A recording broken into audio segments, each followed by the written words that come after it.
সামনে স্যামসং যখন ম্যাচ জিতালো ভাই, সূর্যকুমার যাদব তার ক্যাপটা নিয়ে তারা এরকম করে করতেছে ভাই, কি আর বলবো।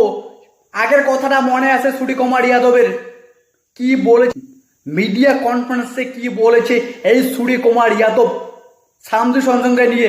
মিডিয়া যখন কোশ্চেন করে তখন বলেছে তোমরা কি চাচ্ছ যে অভিষেক শর্মাকে বসিয়ে সামজু স্যামসংকে খেলাবো, এই কথাটা বলেছে সূর্যকুমার যাদব। এবং মিডিয়া যখন কোশ্চেন করে যে তিলক বর্মার পরিবর্তে কি সামজু স্যামসং আসতে পারে, তখনও হ্যাঁ বলেন এই ভাই। এই মানুষটা সূর্যকুমার যাদব এত দোগলা, আজকে সেই মানুষটাই ম্যাচ জিতালো আমাদেরকেই। সামজু স্যামসং 97 রানে একটা ইনিং খেললো, তাহলে অভিষেক শর্মা আজকে কি করলো?